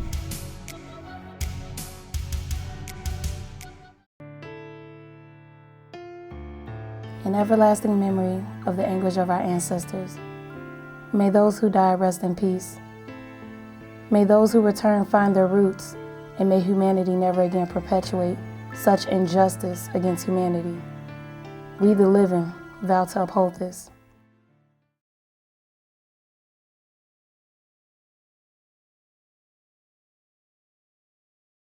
Like, I always wanted to be white. I was always just that black girl at school. Even growing up, I was always that black girl. You think you all that because you light skinned. Why does me being dark skinned have to do with anything about how good I look? Just because I'm light skinned don't mean I can't get offended. Social identity is usually around a construct. So our society has lots of ideas about what is right and what is wrong. And oftentimes those are organized based on our race or gender or any other set of skills. Colorism is the belief that there is that one color is better than the other. In most countries, this means lighter skin because European colonialism kind of spread that idea globally that lighter skin has better value. So a lot of times people think that Colorism is only important within the Black community or within the American Black community, but colorism is prevalent everywhere. It's prevalent in India, it's prevalent throughout Asia, it's prevalent in any country where you have an indigenous culture made up of brown people. Internalization is when a person, an individual, usually believes some social construct or idea and then decides to act upon it. I think that a lot of African American women, especially right now at this time in our culture, are working really, really hard to reclaim their femininity. So that's why so many of us wear, you know, long hair and high heels and lots of makeup and all that stuff, because I think we're trying to reclaim something that really was taken from us. When you look at African American women in slavery, they were treated like men, right? So many of us forced outside to work, whether we had our periods or not, in the boiling hot sun, some of us not clothed or improperly clothed. We went from slavery right into having to take care of our families. So we always worked, always. There was never a point in African American culture that we got to sit home and just be like housewives and homemakers. That was never us. I find that African Americans are often very misogynistic. And they see that as a traditional view as opposed to a social construct. So unfortunately, I think they contribute to the oppression of women because they don't question why these ideas about masculinity or femininity exist. I feel like the people around us don't really make it no different, don't make a difference of it really, because they, like, whatever is popular, they go with. So if everybody's saying they want a red bone in the music videos, Lil Wayne or anybody saying that, that's what they want to be like. They want a red bone too. They want a thick girl too. They want a girl with money. They want a girl with long hair. I like a long hair, thick red bone. Up and up if they fillet me down, nip, nip. This is towards lighter skin. When you hear the term red bone, how do y'all feel about that? I get so irritated. They call it red, red, red. I be green, blue, purple, red, red. It's so irritating. I even changed my name on Twitter. Like, my name is not Red. Stop calling me Red. It's just so annoying. It's irritating. It really is. Well, in the past, you know, okay, red bone. Hey, you know, I owned it, but now it's just like, I agree with what she said. It's just now it's just irritating. Like, me and my friend have on the same color, and they just get out the color we have. Like, if I have on yellow pants, she have on yellow. She get yellow. So I'm like, keep walking. Light skin, light skin. Typically in the media, like, when I see a dark-skinned girl, she's portrayed as, like, masculine and aggressive. I heard those little smart-ass remarks you made, too. Didn't your mama teach you something? Who the hell do these people think they are anyway? Didn't y'all see me? No, you moved that I can tell, because look, when I inhale, my titty make the horn honk. Listen. You see that? That ain't right. I hear it. That scientifically proved that you was adjusting my seat. I think it was My Last by Chris Brown.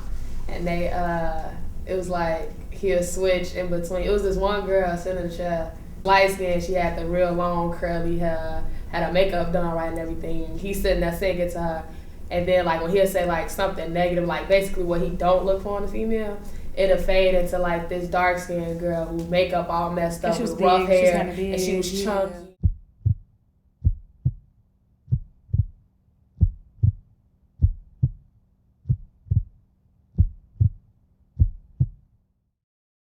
Even though the media portrays light skin better to be better than dark skin, I think it also portrays light skin to be a little slutty to me from what I see, because you see these light skinned girls and you see they're exploring their sexual needs or whatever. So I think it's like more than just, oh, you light skin, you better. I think it's more, it's like you light skin, you give good head, or you have better sex. Oftentimes, African American women, we are a little bit more full, a little bit more voluptuous and curvaceous, and over time, that's become associated with sexuality. I think women in general are overly sexualized. They're objects. You know, even within, if we have female rappers or MCs, or artists, they have to objectify themselves. That's okay, baby, go ahead, do your thing right on the way. Sex always sells. And, you know, with men, it's to attain sex, and for women, it's to be that object of desire. Society just looks down upon women in general. It's not even, it's deeper than skin, in my opinion. Women itself, we are looked down upon. We are degraded. When you watch music videos, which is the main thing, women are over-sexualized for everything. African American women, we are very, curvy, and we have a lot of assets, and it's exposed. When you watch music videos, you see chest and you see really, big butts and guys just, hollering at you, and it's like teens consume that. I think that as a group, it's sort of hard to fight against such a pervasive opinion that just kind of gets told to you over and over and over again, and it gets told to you in a number of different ways and reinforced in a number of different ways. So I think that many of us try hard to resist those stereotypes. I have never had a problem with my skin color, even though a lot of girls my color do.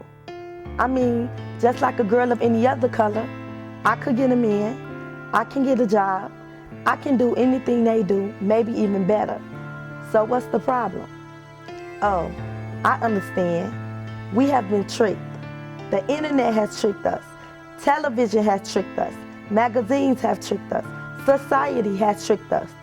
Tricked us into believing just because we're not what they call fair, we're less than a woman of anyone else. Lil Wayne make verses like, how do you say what's never said? Beautiful black woman, I bet that bitch look better red. And we just laugh. I mean, it's like we're in slavery again, except it's with our own people. You could be black, you could be white, you could be dark skinned. It's okay to be bright. It shouldn't make a difference, but it does.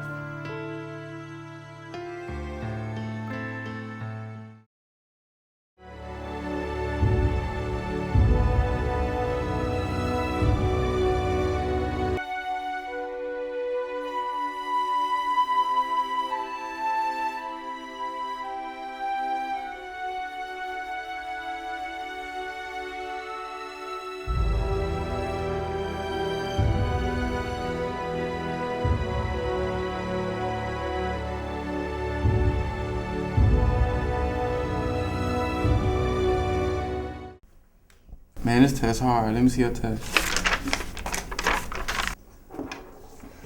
Hey. What? You got $1? Thank you. Hey, can I get some of your chips? Man, you beg too much, yeah. Dang, you could have saved me some more. But hey, let me see the ball. Hey man, on the real though, you gotta stop begging so much. Come on, man. I mean, you gotta be independent and not codependent. You know what? You right. You're rocking with Amari Stoudemire, and you're watching Hoops High. Watch it or watch nothing. Behind the scenes of Hoops High, it's more than interviews and replays. The crew contributes 110% in setup and production. While we have fun, we are also very serious about getting the job done. We have the opportunity to work with big companies such as Nike and to meet current and future NBA stars. We are Hoops High. Hey y'all. What's up, buddy? Nothing much. What y'all finna go do? Go see a movie? Y'all wanna watch FSM? Y'all know it's coming on right now? Right now? Yeah, right now. Right now. Right now. That movie gotta wait. Come on, we going. Oh, come on, y'all. Come on. 3, 2. Today on FSM News, we're talking about the American Dream, teen safety, and an art competition. Stay tuned, teens. You'll enjoy this show.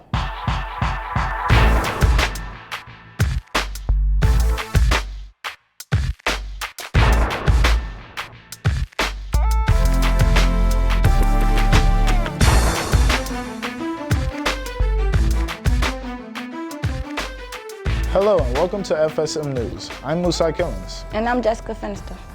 So Jessica, what are your views about the American Dream? Well, Musa, I believe that the American dream could be achieved by anyone. Interesting. Let's see how members of the LGBT community think about this. The American Dream, a phrase that we use when we think of our goals, triumphs, failures, and pursuits of personal happiness. But is this dream obtainable for everyone? The American dream includes picket fence, family, kids, a dog, if you will. So my thing is, the American dream has never really been for people who are different. Meet Terry, Darnell, Malia, and Jashawn, who hang out at the center on Halsted. The center is a well-known safe haven for Chicago's LGBT youth. I top my head off to the center on Halsted because when everybody gave us a no, they gave us our yes. And I feel like this is the most safe haven place for transgender, bisexual, gay, queer, whatever you want to be. This is the spot where you can be yourself because you don't get a no. Center helped me just move along in high school because it helped me my transition of just becoming a gay male, and to help me move from whatever people were saying in school to just do what I need to do, stay focused, move up in life, because the people that's talking about me ain't going nowhere. The Center on Halsted argues that even though there is growing support for protection of the rights of LGBT Americans, some youth still have difficult lives. I was on 79th and Morgan, going home, and that was the quickest way I could get home. Two came out the alley, and then they just grabbed me by my shirt collar and just tossed me on the car and just started hitting me. And I couldn't do anything because it was like overpowering me. It was 4 guys against 1 person. And I'm just happy somebody stopped their car and helped me out that situation. I called the police the minute I got home. We went back on the block because I told them like it was profiling, like they beat me, they gay bashed me. And the police, one of them was laughing and the other one told me, well, they should have finished the job because obviously you weren't fighting back. Illinois recently made gay marriage legal. This is a big win for the LGBT community. I would love to be married and have a child of my own. Family enough to me is just having a puppy. Just holding it, have my own house, maybe build a family later, and just be married and just be happy. And then my life will be, that's my dream, just to be complete. But even with these new laws, will this be enough for these youth to fulfill their dreams and lead a happy life? Most people don't even know that there's transgender women that are teachers, lawyers, doctors, principals, and that's why I look up to so many transgender women. Everything that y'all told me that I was not going to be able to do, I did.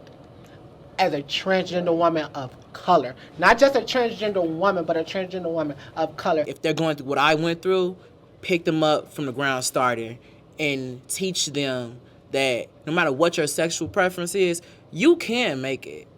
That's without a doubt, you can make it. If we've gotten them to accept that we gay and that's just not even a sickness anymore and it's gonna happen, then we gotta prove that we can also have families and be productive members of society, which we prove every day. I say in the LGBTQ community, we write our own stories and our own lifelines. For Terry, Darnell, Malia, and Jashawn, it still remains open how they will rewrite their American dream. Reporting for FSM News, I'm Musa Killens. Wow, now I understand the struggles that community goes through. I never thought that society could be so rude. Well, on another note, the weather really is warming up. I was just thinking the same thing. It's a little scary going outside this time of year. You know, some things aren't really safe when the weather changes. Unfortunately, this is true for some in violent neighborhoods. Jessica, I'm worried about our youth. Well, let's see some ways we could protect ourselves. So what have you done on some vacation? Nothing much, just traveling. That's cool. How about you? Basketball, and play some baseball maybe, you know. Oh, that's cool. So me, I'm gonna hang out with my friends and go to a park. Oh, hold on, I got a phone call. Hello? Oh, hey, Kayla, what's up? Oh, it's a party? All right, when? All right, okay. Yeah, I'm on my way. All right, bye. Hey, I gotta go catch the bus. Catch the bus, a party. Shouldn't we go with her? She shouldn't be alone at this party. You know, okay.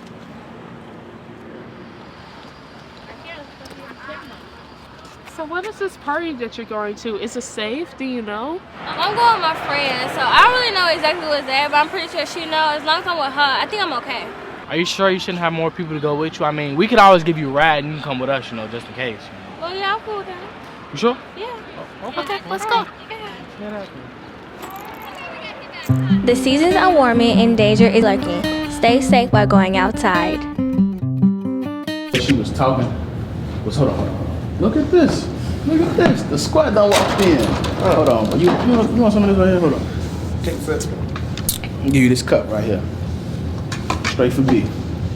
Yeah, sip it. Do it for the Pretty team. good. It's pretty good. What's in it? Sip it. It's juice. Just do it for the team. It's juice. I don't know. It's good, clear juice. Just drink it. Most juice isn't clear. Juice. It's clear juice. Clear from juice.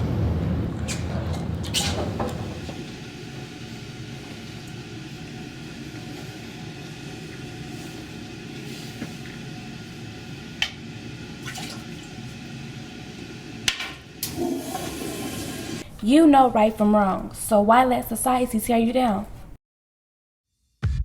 Okay, so those PSAs showed you how to handle some very difficult situations. Now it's time for some fun. Let's watch this story on a local teen art design competition. Reimagine is a program where students from all over Chicago can come to be creative. I'm just making like a room right now, and then I think I might just experiment with different ways to display artwork or different types of environments that could exist in a gallery within the museum. So our teen council, which is a group of teens that we've been working with this year to help us think about ways to engage youth around the city at the Art Institute of Chicago, have designed and issued a citywide challenge that's called Reimagine. So it's a design workshop that teens can enter to help us think about ways that the museum experience could be more multisensory and exciting and engaging. Reimagining, it's more of an activity or more of a hobby for me. I like to reimagine a lot of things.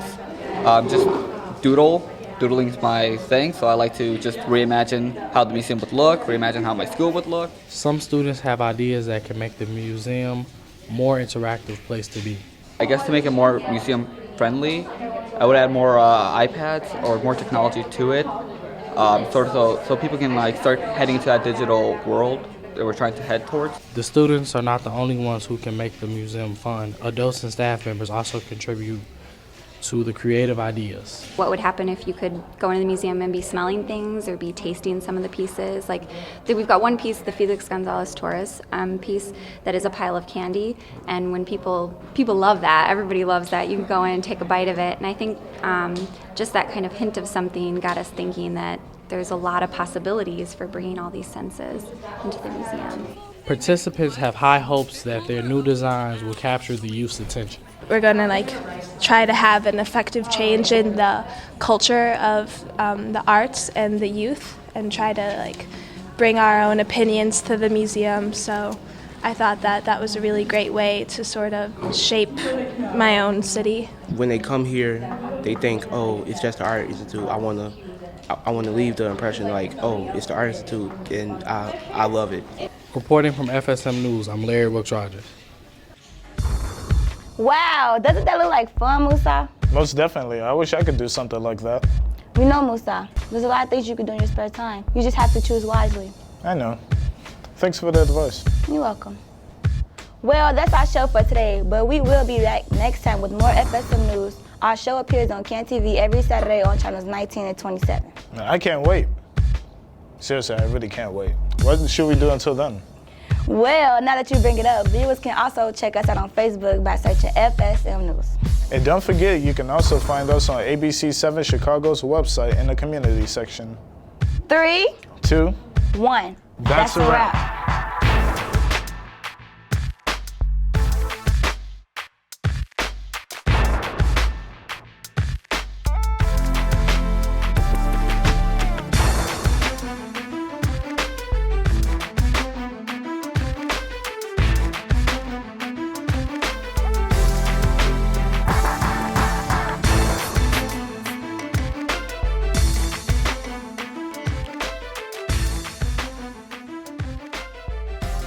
Hello and welcome to FSM News. I'm Musa Killens. And I'm Jessica Finister.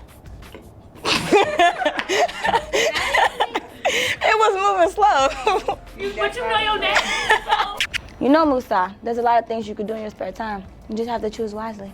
Yeah, I know. Thanks for the advice.